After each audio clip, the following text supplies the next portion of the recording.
Bonjour à tous et bienvenue sur la chaîne, j'espère que vous allez bien. On se retrouve aujourd'hui pour une nouvelle vidéo qui n'est pas celle dont je vous ai parlé mercredi, tout simplement parce que j'ai pas encore eu le temps de la tourner correctement. Il faut vraiment que j'ai une journée où je sois à la maison pour pouvoir la tourner.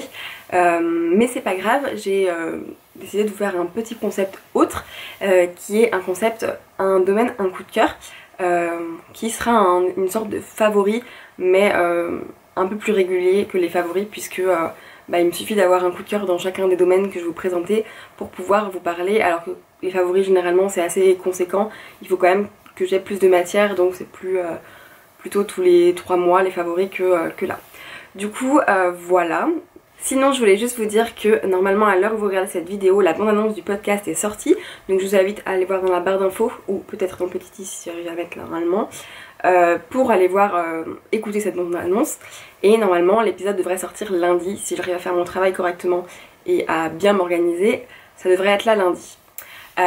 Voilà pour ces informations, on passe donc tout de suite à la vidéo où je vais vous présenter un coup de cœur par domaine. On commence avec le domaine qui je pense vous intéresse le plus, c'est-à-dire la lecture, et pour celui-ci j'ai choisi Ces jours qui disparaissent de Timothée Le Boucher aux éditions Glénat. Si vous me suivez sur Instagram, vous savez que j'ai fait un petit book haul en IGTV il y a pas très longtemps, jeudi je crois, et vendredi je vous parlais en story de cette BD que j'avais lue dans la soirée, enfin dans la nuit plutôt parce qu'il était déjà 3h du matin quand je l'ai fini. Et c'est une BD que j'ai vraiment adorée. Donc l'histoire c'est celle de Lubin, un jeune homme d'une vingtaine d'années, et en fait qui va se réveiller un jour sans avoir le moindre souvenir de la veille. Et ce qui va se passer c'est qu'en fait il va découvrir qu'il arrive à vivre dans son corps qu'un jour sur deux, et que l'autre jour sur deux c'est une autre personne qui est dans son corps. Et c'est vraiment, il prend son apparence, il prend son corps, il prend son identité, et il fait un peu n'importe quoi avec sa vie. Ce sera plutôt compliqué pour lui de gérer la cohabitation, disons, dans le même corps. Et ils vont commencer à essayer d'échanger des messages pour pouvoir se parler et pour pouvoir voilà, réussir à vivre comme ça. Et c'est hyper intéressant. Déjà j'aime beaucoup l'idée, ça me fait penser à un Dr Jekyll et Mr Hyde. Et en fait le bouquin il est vraiment top, j'ai bien aimé les dessins, déjà j'ai trouvé qu'ils étaient assez jolis. Hop, je vous ai montré un petit peu les planches, mais c'est vraiment sympa. Au départ j'étais pas particulièrement emballée par le dessin, puis finalement quand j'ai fait ma lecture j'ai trouvé ça vraiment sympa. Et surtout ce qui est fou c'est que l'histoire est vraiment bien faite, c'est à dire que déjà vous commencez la BD, vous avez vraiment envie de continuer mais jusqu'à la fin, parce que c'est hyper haletant en fait. Vous avez vraiment cette cohabitation qui va se passer, et après il va y avoir des rebondissements qui sont assez dingues, et du coup vous avez vraiment envie d'en savoir plus. Et en plus elle vous prend vraiment aux tripes cette BD, parce que elle vous fait passer par beaucoup d'émotions, et c'est ce que j'ai vraiment adoré en fait. Quand j'ai terminé ma lecture je me suis dit mais qu'est-ce que j'ai lu, et surtout je me suis dit mais comment je vais faire, enfin j'ai passé, j'avais l'impression d'être dans une machine à laver de mes émotions, et comment je vais faire pour dormir, enfin c'était vraiment compliqué. J'y ai pensé pendant un moment, j'ai eu du mal à m'endormir, et vraiment je vous conseille cette BD parce que c'est dingue. Je trouve que une BD arrive à vous faire ressentir autant de choses. Moi c'est assez rare, j'avoue qu'il y a des BD que j'ai bien aimées, mais vraiment les BD où comme ça j'en sors et je me dis pouh, c'est quand même assez rare, c'est plus souvent des livres. Mais là celle-ci elle est quand même assez grosse, elle est quand même pas mal de pages, et du coup vous avez vraiment le temps de vous prendre dans l'histoire. Vraiment l'histoire elle est bien menée, vous avez le temps d'avoir plein d'intrigues, et de vous attacher surtout au personnage de Lubin, et du coup quelque part de haïr ce double comme lui. Et c'est vraiment, enfin c'est hyper prenant, vous avez plein d'émotions, vous verrez. Et vraiment la fin, mais cette fin, enfin vraiment si quelqu'un l'a lu, mais s'il vous plaît envoyez-moi un message privé qu'on en parle, parce que cette fin là j'ai besoin d'en parler, c'était trop dingue. Donc voilà pour cette BD là, j'espère que ça vous aura fait envie, parce que vraiment c'est une BD qui est à découvrir. C'est un bon coup de cœur, et en plus ce qui est vraiment cool c'est comme elle est très épaisse, vous avez quand même un bon moment de lecture, vous avez bien 2 ou 3 heures de lecture si vous regardez bien les dessins et tout ça. Et du coup c'est vrai qu'il y a beaucoup de gens qui reprochent à la BD le fait de très peu lire finalement, parce que ça prend pas beaucoup de temps à lire. Mais celle-ci vous avez vraiment voilà, une grosse lecture, et c'était vraiment top. Donc je vous la conseille à 100%. De toute façon vous savez moi j'adore les BD, et celle-ci c'était juste ouf. On passe maintenant à la catégorie série. Je pense que vous vous doutez de quelle série je vous parlais si vous avez vu mon vlog de mercredi. Je vous parle bien sûr de À l'ombre des Magnolias, qui est sorti sur Netflix il y a 2 semaines, 3 semaines, je ne sais plus, pas très longtemps en tout cas. Il y a pour l'instant une saison de 10 épisodes. Et en fait on va suivre la vie de 3 femmes qui en fait sont grandes amies, meilleures amies, et généralement se font des soirées margarita confidence une fois par semaine je crois. Et du coup chacune a sa vie. Il y en a une qui a 3 enfants et qui est en plein divorce puisque son mari est parti avec une autre qui l'a mis enceinte. Vous en avez une qui a un restaurant et qui a une fille qui a l'âge d'un des garçons de l'autre. Et vous en avez une troisième qui a pas d'enfant, qui est pas en couple et qui est avocate.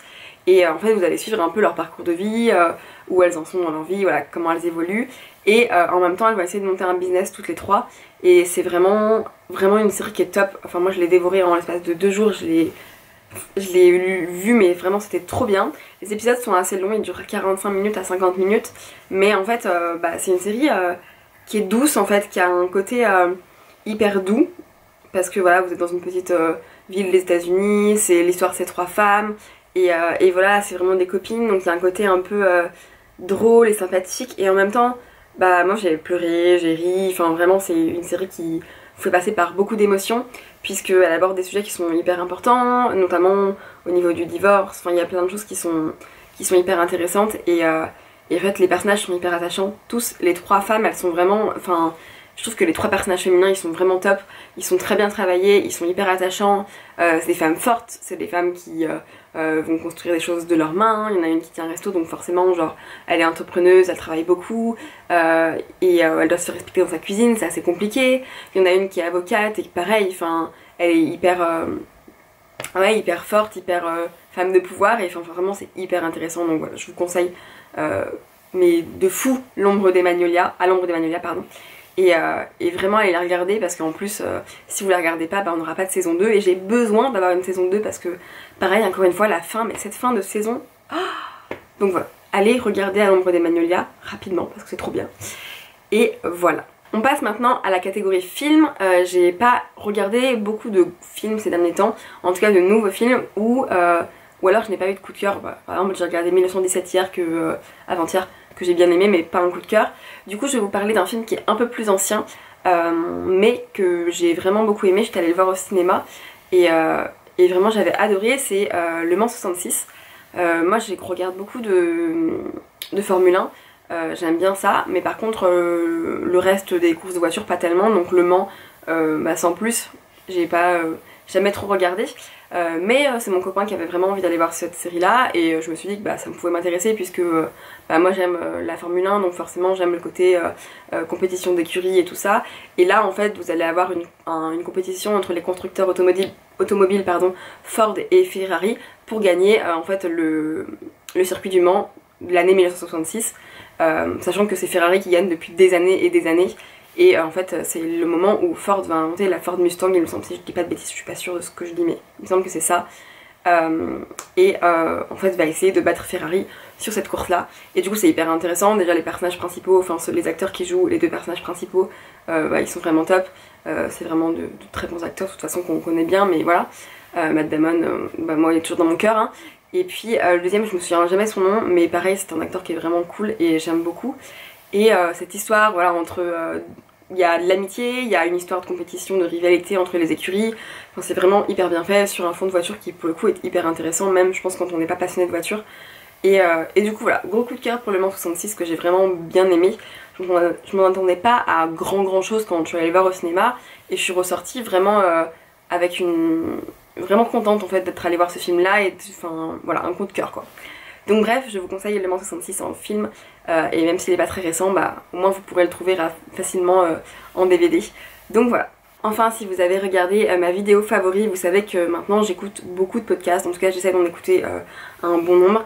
Et en ce moment, mon gros coup de cœur, c'est pour le podcast Entre de Louis Média.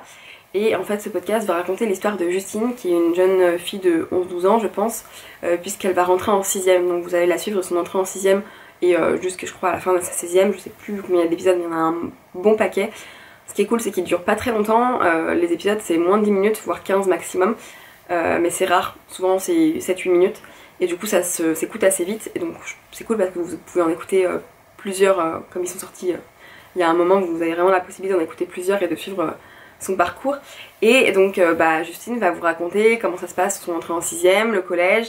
Et c'est assez particulier parce que Justine c'est une jeune fille qui est hyper particulière, qui est hyper intelligente, qui est assez mature pour son âge, mais en même temps qui a certaines réflexions forcément d'enfant, et qui est une petite intello première de la classe, donc qui est sujette potentiellement à pas mal de harcèlement.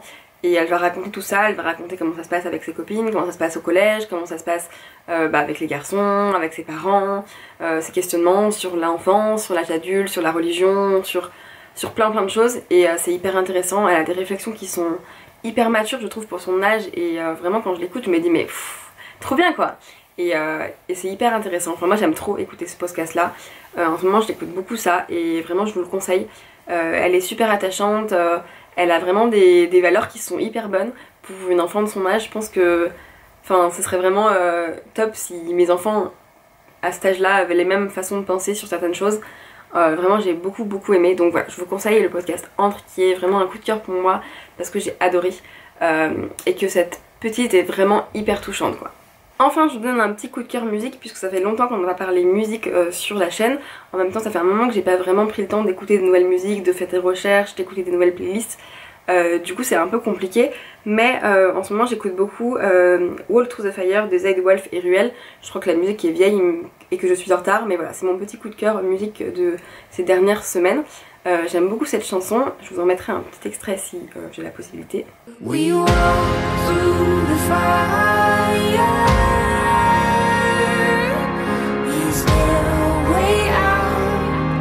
Voilà, donc c'est vraiment une musique que j'aime beaucoup, et je crois qu'avec cette musique on a terminé le tour des domaines dont je voulais vous parler, puisqu'on a fait la lecture, le podcast, les films, les séries, la musique. Je pense qu'on a fait un peu le tour de ces coups de cœur que j'avais et que je voulais vous partager. J'espère que ça vous plaît ce nouveau format, dites-moi en commentaire si ça vous plaît, si vous aimez bien, comme ça j'en referai d'autres au milieu des formats favoris. Je vous invite vous aussi à répondre à la question de votre coup de cœur, de votre dernier coup de cœur dans tous ces domaines là. Je vous fais des très gros bisous et je vous dis à très vite pour une nouvelle vidéo.